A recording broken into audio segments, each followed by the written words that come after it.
Welcome back to the Constantine reviews with episode 3, The Devil's Vinyl. And from that title you can tell we're in for a dark tale. We also get introduced to another recurring Hellblazer character, and I'm surprised it's taken till now to introduce them, considering he was in the first comic book story. But I digress. Let's take a look at the episode. The episode begins at an old record store no longer used as a woman searches for something, and it's clearly nothing good as the place has dead animals everywhere, skinned and with fur on. At least they're catering to all types of Satanists, even the squeamish ones. The woman finds a wall frozen over and conveniently marked with a satanic symbol. She breaks open the wall, finding a large Bible inside, but hidden within it is a record, the titular Devil's Vinyl, and it's ice cold to the touch, freezing the air around itself. Which, as mystical artifacts go, it's doing a bloody good job of intriguing me and wanting to find out more. I mean, just the fact that it's called the Devil's Vinyl would be enough to raise an eyebrow. But the way the show is introducing how dangerous this thing is by affecting the elements, and you can see it impacting on people immediately by their icy breath. The woman takes the record to a friend who works in music, telling him to be very careful and run a spectrum analysis on it to confirm it's real.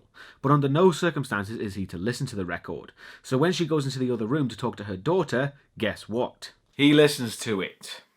Characters in these situations should just say, hey, to hell with it. Just listen to it all you want, because it'll be just as good as telling him not to. And as the woman looks over a strange piece of parchment, the inevitable happens. The guy listens to the music on the record, which turns to screaming and guttural sounds, and his headphones freeze to his head.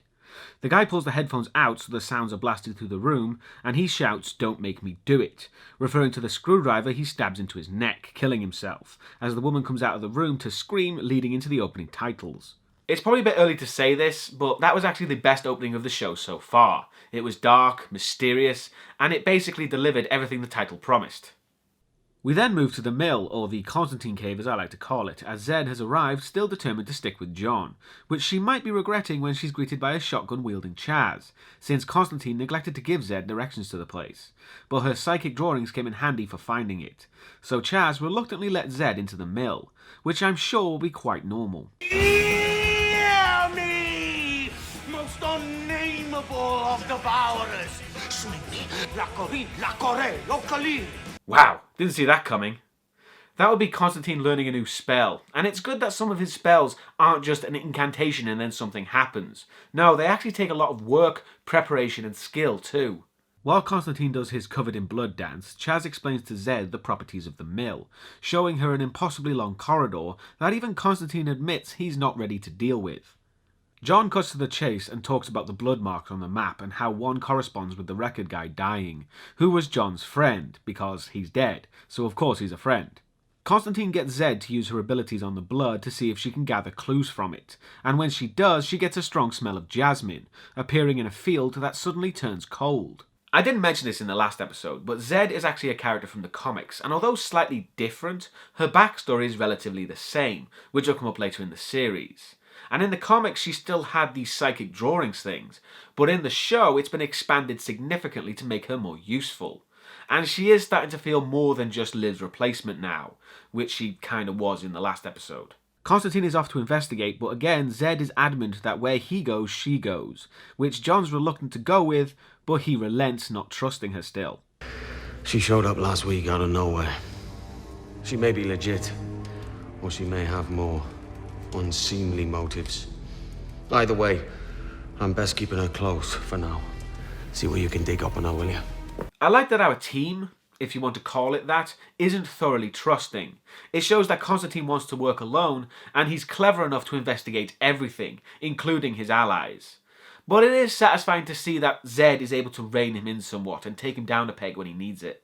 Zed and John are at the morgue where his friend's body is, and Constantine gets out his bag of tricks, showing off an artifact of magic nails that follow each other, making a nifty tracking device.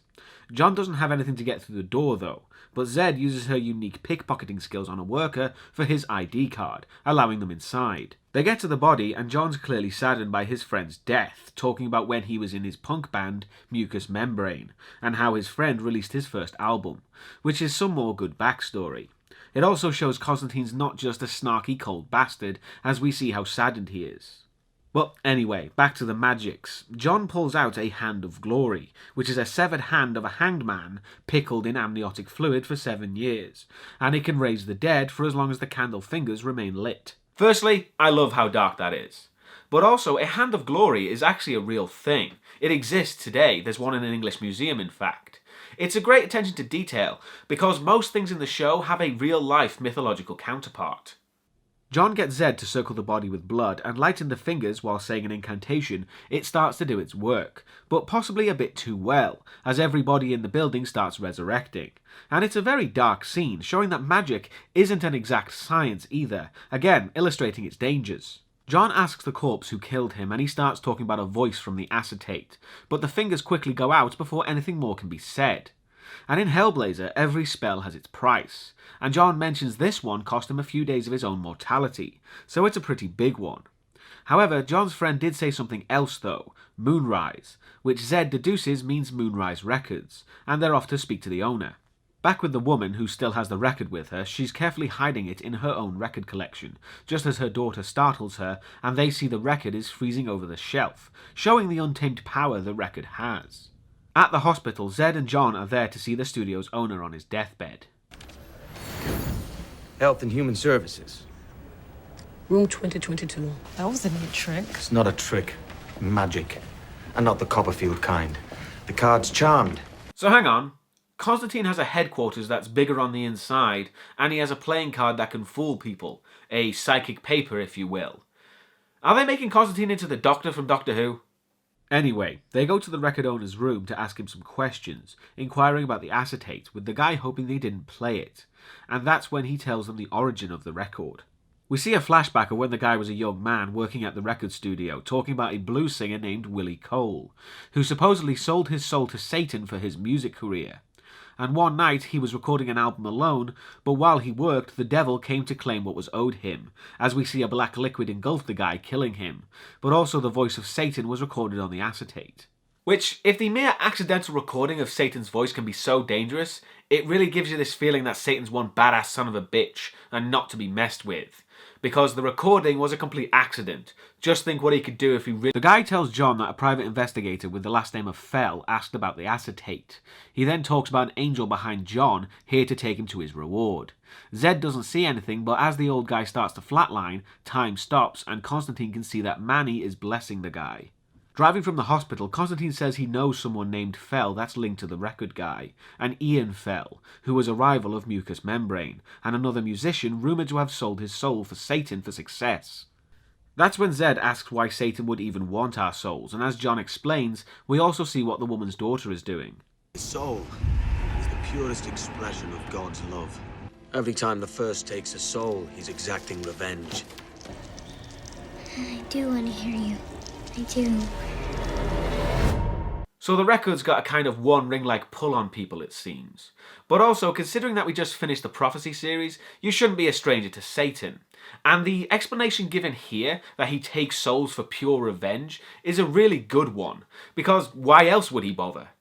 John and Zed break into the Fell residence, and he doesn't even plan to be quiet once he's in there, because as soon as he sees Ian Fell, he runs at him smashing a window and starts interrogating him about the acetate. However, Fell has no idea what he's talking about, and Zed starts smelling jasmine again. Which is when the woman, his wife, Jasmine Fell, shows up, holding John at gunpoint. You know, come to think of it, Zed's vision of smelling jasmine wasn't a great piece of divination and not exactly a wealth of information. John accuses Jasmine of being greedy, selling her soul. However, she sold her soul not for success, but to save her husband's life, which certainly makes her actions more selfless and tragic, selling to someone called a soul broker named Anton. The contract she signed is starting to disappear, which is her ticking clock. However, the acetate was to be given to Anton to cancel her deal. But John knows that soul brokers would lose credibility if they broke a deal, so something else is going on. Jasmine was to meet Anton that evening, but John says he'll take care of it instead, asking for a hug from Jasmine. But he's not getting sentimental. Remember those nails that follow each other? Yeah, that'll come in handy. I do like the idea of Constantine having mystical artifacts that can be used for practical purposes. However, I don't want this to turn into an artifact of the week thing, where John introduces a new artifact and then it's used only in that episode, because it would just come off as really cheap. And yeah, the nails are only featured in this episode. At the house, they hear the acetate being played as the daughter is possessed, but fortunately they manage to shut it off before the scary part. However, Constantine's gone to the meeting and found Anton. He starts threatening him, asking what the con is, but when John says Ian Fell's name, we find out that that breaks Anton's deal with who he's working for.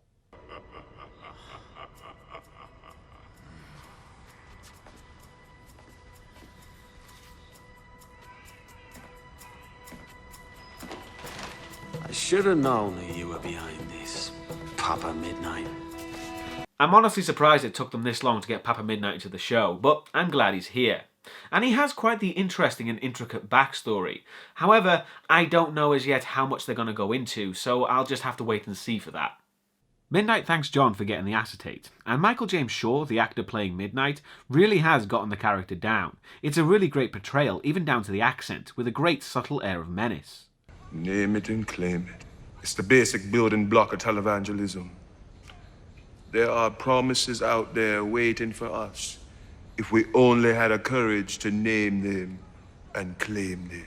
John tries some insults, but he's immediately knocked out by some of Midnight's henchmen. So yeah, that's not so good.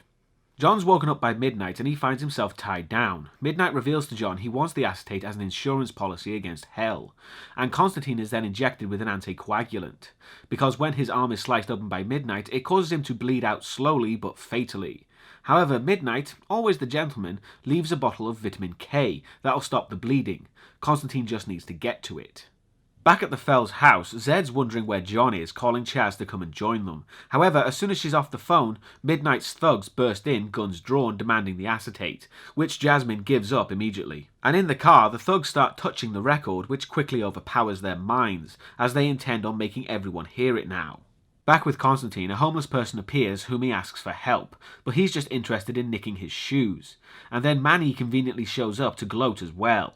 He tells John he's not able to cut him loose, and says he thinks John wants the acetate for its trade value. But Manny's confident he can handle the situation before disappearing, leaving the homeless man to steal more stuff. Constantine offers the homeless guy his credit card, which is the magic playing card from before. However, things turn dark when the guy reasons that he can't use John's card if he's still alive, and goes to stab him. Luckily, Zed shows up to save John in the nick of time, cutting him free and telling him that the thugs took the record, and he knows it wants to be played. They immediately go to a club where police are bringing out the bodies, the result of the acetate being played, so we finally understand the sheer damage potential it can bring. While they're there, Chaz shows up, giving Constantine everything he needs, and tells him that he searched for a record of Zed, but she's not wanted by any law enforcement, meaning she's running from something else. They talk to a busboy who saw the whole thing go down, and fortunately for him, he's deaf and didn't hear the acetate being played. Zed then gets another vision of a white tiger, and Chaz notices a flyer from a local college radio. However, Constantine is still reluctant to follow Zed's instructions. That's where they're going to broadcast the acetate. Follow me. I think we should do what she says. All right, but we don't have to just jump when she says it. Okay, that's long enough. Let's go. That was funny, but also it's pretty obvious that Constantine likes being the one with all the knowledge and being in charge. So again, Zed nicely taking him down a peg. They get to the radio station as the acetate is played, and John goes in to take care of business, as he puts headphones in, listening to some good old Sex Pistols, as he finds where the acetate is playing. He gets to the room where the thugs are playing the record, and John tries to reach it, but the people screaming around him accidentally pull his headphones out, and he hears the acetate.